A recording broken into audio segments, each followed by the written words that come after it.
અમરેલીના ખાંભા ગીરમાં આંબાના બગીચાના ખેડૂતો મુશ્કેલીમાં મુકાયા છે। શરૂઆતી દિવસોમાં આંબામાં સારું ફ્લાવરિંગ જોવા મળ્યું હતું, જો કે હવે વાતાવરણ બગડતા આંબાના મોર ખરવા લાગ્યા છે। ઝાકળ અને મધ્યો તેમજ રોગ આવતા ખેડૂતો ચિંતિત બન્યા છે।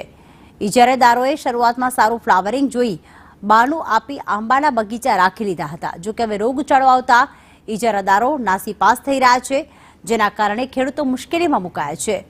મહત્વનું છે કે આંબામાં રોગચાળો આવતા તેનું ઉત્પાદન ઘટશે અને તેની અસર આગામી સમયમાં તેના ભાવ પર પડશે।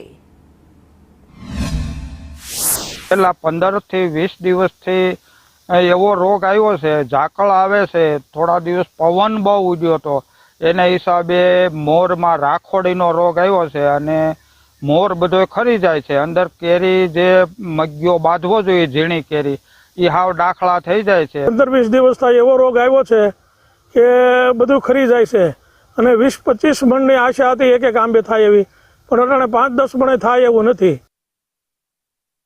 અને જે રાખ્યો તે વાતાવરણ સારું હતું, બગીચો ફૂલાવરા સારું હતું, પછી અત્યારે હવે રાખોડી લાગી છે, ફૂગ લાગ્યો છે, ગળો આવ્યો છે, મધ્યો આવ્યો છે અને દવાનું વાતાવરણથી કોઈ દવા લાગુ પડતી નથી અને ઇજારાવાળા મૂકી મીણા ભાગવા। અમરેલી જિલ્લો અને ગીર વિસ્તાર કેસર કેરીનો હબ માનવામાં આવે છે, ત્યારે શરૂઆતમાં જ આંબામાં સારું ફ્લાવરિંગ અને મોર જોવા મળી રહ્યા હતા, પરંતુ 15 થી 20 દિવસથી ઝાકળભર્યું વાતાવરણ આવતા ક્યાંક ને ક્યાંક કેરીના મોર તેમજ મધ્યા નામનો રોગ આવતા હાલ ખરી રહ્યો છે। ત્યારે હું આપણે સીધા જ દ્રશ્ય દેખાડી ખેડૂતોને આશા હતી આ વર્ષે સારું કેરીનું ઉત્પાદન આવશે, પરંતુ 15 થી 20 દિવસથી ઝાકળ તેમજ મધ્યો તેમજ અન્ય રોગ આવતા કેરીનો પાક ખરી રહ્યો છે। ત્યારે ક્યાંક ને ક્યાંક ઇજારદારોએ 1 લાખ થી 2 લાખ સુધીમાં બગીચા રાખ્યા હતા, પરંતુ ખેડૂતોએ જણાવ્યા મુજબ હાલ આ ઇજારદારો છે તે પૈસા આપીને જતા રહ્યા છે, પરંતુ હાલ કોઈ ફોન રિસીવ નથી કરતા, ઇજારદારો આવતા નથી તેવું ખેડૂતો પણ જણાવી રહ્યા છે। ત્યારે હાલ કેસર કેરી રસિકોને કેરી ખાવી પણ ક્યાંક મુશ્કેલ બનશે અને ક્યાંક મોંઘી દાટ કેસર કેરી બનશે તેવું